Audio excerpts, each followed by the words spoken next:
Yes, kanonye mbifurize igicamunsi kiza, igicamunsi cy'umugisha, kuri twumva amasaha yo kugicamunsi, igicamunsi cy'umugisha, kuri twumva amasaha ya nimugoroba. Abakunzi ba Duniani Cote TV rero birumvikana, tugarutse mu cyitwa makuru, tugarutse mu cyitwa imiripoko. Ni imirwano ikomeye cyane cyangwa se imyiteguro idasanzwe ikomeje kugenda igaragara mu gihugu cy'u Burundi. Hano muri studio rero ntago ndi njyenyine, ndi kumwe n'umuvandimwe ni Bwana Kalemba Aimable. Bwana Kalemba Aimable, wiriwe neza Bwana Moses. Yes, ngeniriwe neza, gusa kano kakazuba karimo karava nkaho hashobora kuza kugwa imvura. Ni kwa kwezi n'ubundi gusanzwe kugaragaramo imvura idasanzwe, ariko tugarukanye n'amakuru adasanzwe ari buganze imvura n'izuba. Yes, birumvikana rero tugiye kuba tugaruka ku makuru mesha agiye atandukanye, ngira ngo murabizi twibanda ku butaka bw'u Burundi, niho haba hari amakuru meshi tuba tugiye kugenda tubageza. Ubwo rero rwose abari hirya no hino mu gihugu cy'u Burundi twakinjira rwose unasuhuza wifuriza igicamunsi kiza, tugahita tunanzika tugakomeza, kuko amakuru y'uyu munsi araza kuza asa nkaho ari update, ni update kuri update. Turaza kuba tugera tubabwira mu bice bigiye bitandukanye ko situation ihagaze ndetse n'hano mu gihugu cy'u Rwanda uko byifashe. Reka mbanze rero nsuhuze abakunzi bacu badukurikira bari mu gihugu cy'u Rwanda. Yego, amajyepfo, amajyaruguru, ibirongerazuba bwaryo, iburasirazuba bwaryo, umujyi wa Kigali, ni mugire amahoro n'imigisha bikomoka kuri Nyagasani, impagarika n'ubugingo mu mitima yanyu. Mu gihugu cy'u Burundi mu bice bitandukanye, duhereye mu mujyi wa Bujumbura, Cibitoke ndetse no mu Kayanja no mu tundi duce dutandukanye, ni mugire amahoro n'imigisha bikomoka kuri Nyagasani. Muri rusange muri Afrika y'Iburasirazuba, hanze ya Afrika y'Iburasirazuba, Amerika, Iburayi, Aziya, ni mukomeze mugire amahoro n'imigisha bikomoka kuri Nyagasani. Yes, birumvikana rero ubwo n'abatiyumvishe hirya no hino, byaba muri Afrika, byaba ku mugabane w'Uburayi, hose turabasuje tubikoye ku mutima. Ni Moses ndetse na Kalemba banyu nk'ibisanzwe hano kuri Duniani Cote TV. Wamaze kubona ko mu gihugu cy'u Burundi noneho icyitwa abanyapolitike bagiye batandukanye mu buryo budasanzwe bakomeje guhangana ku rwego rwo hejuru. Abanyepolitike bakino gihugu cy'u Burundi bakomeje kugirana icyitwa amakimbirane adasanzwe, amakimbirane ubona yuko ari kugenda ahindura isura kandi bigaragara mu ishusho yihariye, aho abanyepolitike benshi bakomeje kugenda basa naho bari kuba abadiverseri ku ruhande rw'umugabo witwa Evariste Ndayishimiye, bitewe n'ibikorwa bidasanzwe akomeje gukora. Yes, nahoze mbona byinshi bigiye bitandukanye, ngira ngo yenda tugiye kuba tubyinjiramo tubikomoza tubiva imuzi n'umuzingo. Nahoze mbona amakuru arebana n'umutekano, politike na diplomasi yemeza ko igihugu cy'u Burundi abarimo bagatonirwa saba maze guhaguruka. Nahoze mbona aba babunyoni bamaze guhaguruka, nahoze mbona benshi cyane bagiye batandukanye, by'umwihariko barimo baravuga bati ibintu ntago biri bworohe, turaza kuba twikoza mu ibaba ryawe no tuvuge byinshi bijyanye n'ubutegetsi buriho. Byumvikana yuko uwitwa General Neva cyangwa se Perezida Evariste Ndayishimiye ashobora kuza guhura n'ikibazo gikomeye cyane. Ngira ngo byose tugiye kuba tubyinjiramo tubiva imuzi n'imuzingo, by'umwihariko muri rusange turaza kugaruka ku makuru agiye atandukanye arebana n'umutekano, politike na diplomasi arimo aturuka hano za Cibitoke. Mu kanya gato imyitozo yaririmo itangwa n'abasirikare ba South Africa, hari abasirikare 14 bamaze kuyigwamo bimbonera kure. Ese byagenze bite, bimeze bite? Turaza kuba tubikomozaho. Turagaruka no ku kibuga cy'indege cya Bujumbura tubabwire ikijyanye n'ibikoresho byinshi cyane bikomeje kugenda bihagaragara. Turaza kuba tubapdatinga mu bice bigiye bitandukanye, tugenda tugerayo tubabwira uko situation ihagaze, tugenda tubapdatinga gatano kuri kagenzi kako. We gusa icyo usabwa nta kindi, nimba utari wakora subscribe, no gukora subscribe hano kuri Duniani Cote TV kugira ngo ibintu bize kuba bigenda neza muri rusange.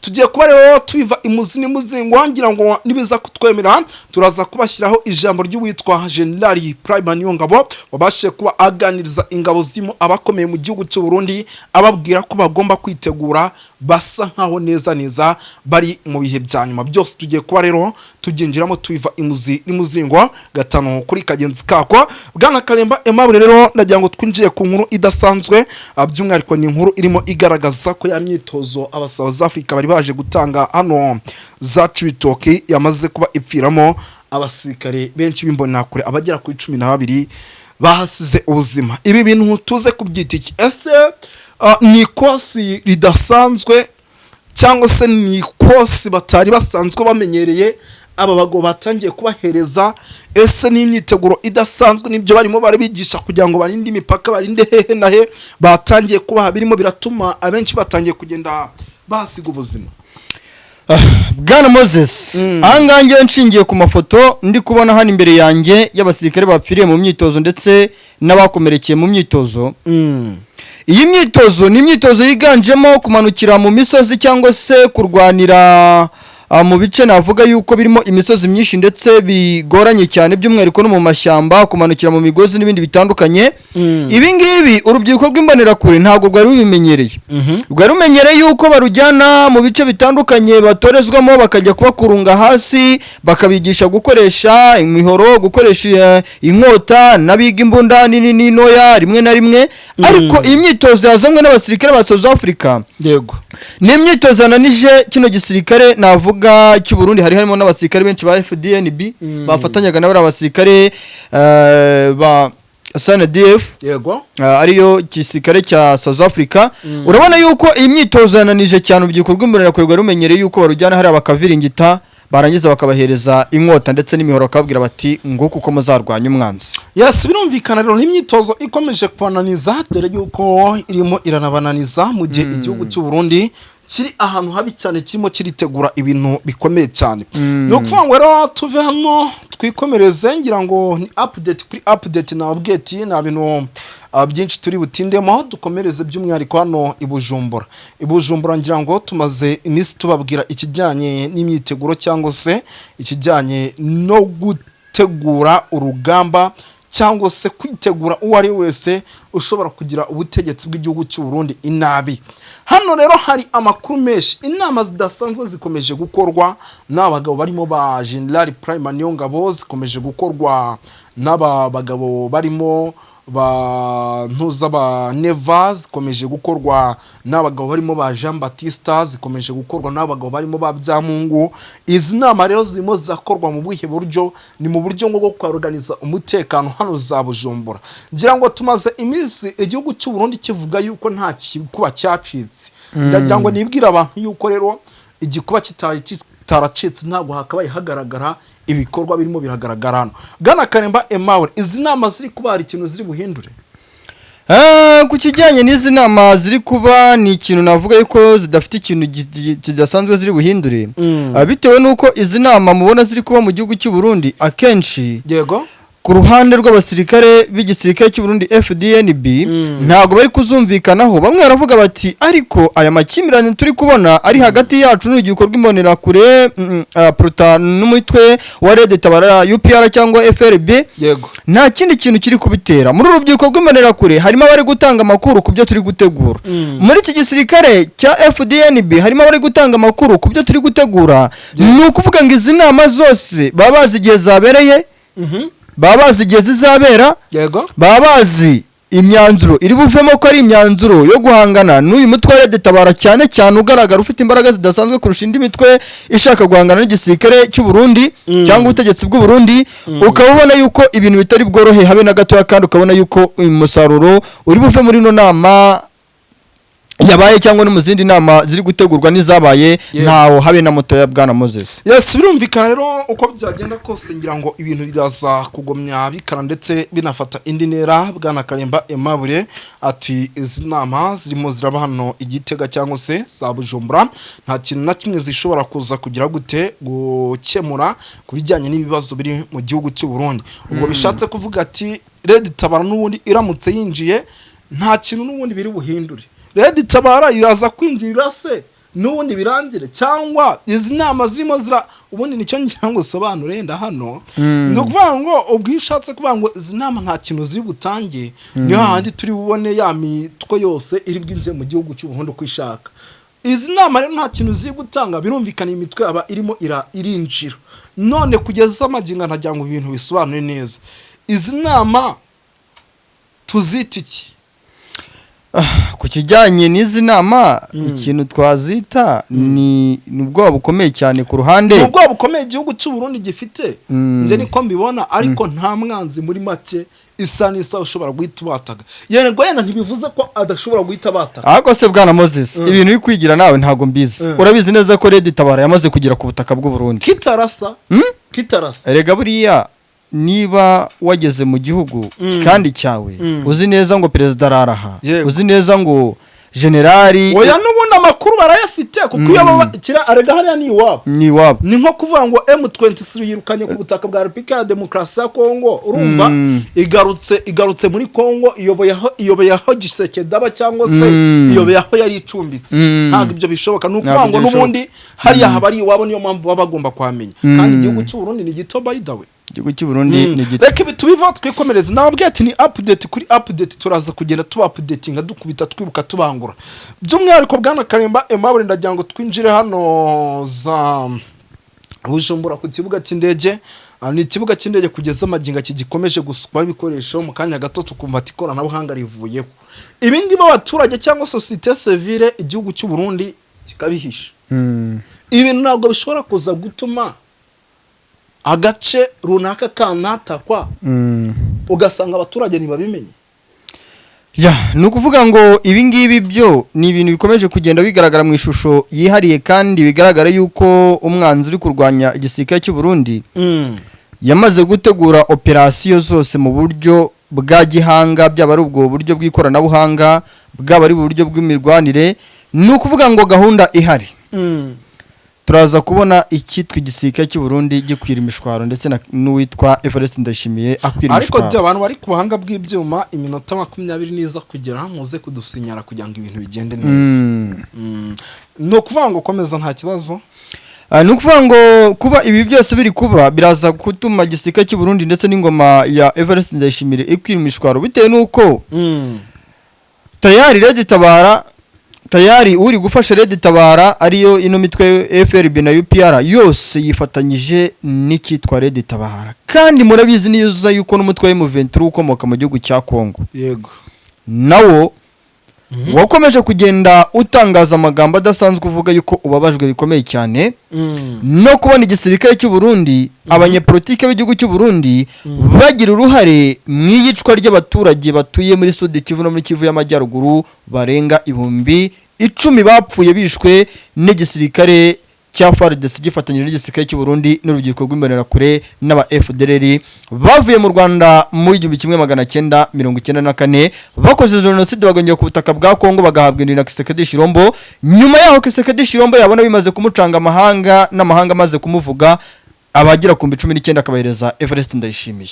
Yes birumvikana rero ibyo byose ngira ngo turaza kugenda tukomeza tubyinjiramo uko amasarimo aragenda cyangwa se uko turi bugende dukora ibiganiro ahubwo munyemere by'umwihariko tugaruke gato hano Cibitoki ni Cibitoki kugeza amaginga ya nako aha Kibira ni Kibira kugeza amaginga ya ikirimo abasirikare bakiri gukora imyitozo ndetse abasirikare bakaba barimo n'aba FDLR benshi ibi byo biraza kwitwa iki mu gihe imyitozo ndetse n'imbonakure zigikomeje kwiyongera zikora imyitozo kandi mu buryo budasanzwe ibi wenda dushaka kubyita imbaraga ku ruhande rw'igisirikare cy'u Burundi cyangwa ku banyepolitike b'igisirikare cy'u Burundi yego ariko izi mbaraga za FDLR yatsinzwe cyangwa se yakubiswe n'umutwe w'M23 igasaba ubuhungiro mu gihugu cy'u Burundi nubwo babyita ngo Kisekedi yarabahungishije ariko harimo no gusaba ubuhungiro izi ni imbaraga ariko imbaraga zidafite umusaruro na mukeya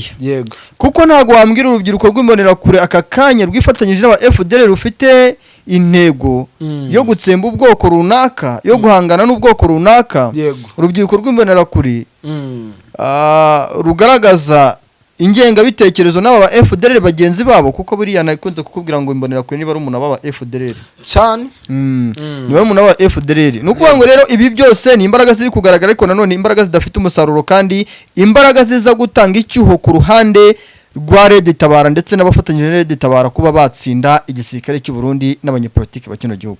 Yes birumvikana ngira ngo nababwete uyu munsi ndaza gukubita mbangura Bwana Karemba Aimable turi kugenda tunagana ku musozo ndagira ngo dukomeze gato ari kibazo nshaka kukubaza ku kijyanye ari ishyaka riri ku butegetsi bwa CNDD FDD, ni ishyaka riri ku butegetsi ririmo ririharira ibibanza byinshi, niko abarundi babivuga, cyangwa se imyanya myinshi muri politike y'iki gihugu. Ibi bintu byo ntabwo bishobora kuza gushyira habi igihugu cy'u Burundi, tukabona umwiryane hagati muri politike, kuko nimba umaze iminsi ukurikira abagabo barimo Agathon Rwasa, ni bamwe mu bagabo bamaze iminsi bavuga yuko bitazoroha, ndetse kandi bagomba gukora ibishoboka byose nabo bakagira ibibanza bafata. Dufite amatora mu gihugu cy'u Burundi mu mwaka wa 2027 y'umukuru w'igihugu, tukagira ay'abadepite muri uyu mwaka.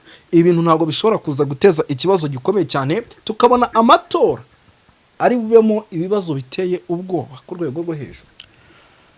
Ni ukuvuga ngo ibi byose ni ibimenyetso bigaragaza yuko n'ubundi mu gihugu cy'u Burundi bitoroshye, kandi ibi byose birashingira kuri systeme politique iri gukoreshwa n'igisirikare cya FDNB ndetse n'abanyepolitike ba kino gihugu, cyane ingaruka ku ivanguramoko, ari nabyo Agathon Rwasa agarukaho n'abandi banyepolitike batandukanye, ari nabyo uwitwa Evariste Ndayishimiye agaruka mu madisikuru mu bice bitandukanye agarukaho, avuga yuko ngo nta bwoko bwigeze bibarizwa mu gihugu cy'u Burundi ngo bwazanwe ngo n'igihugu cy'u Rwanda, ngo nta bwoko bwigeze bibarizwa mu gihugu cya Kongo ngo bwazanwe n'igihugu cy'u Rwanda.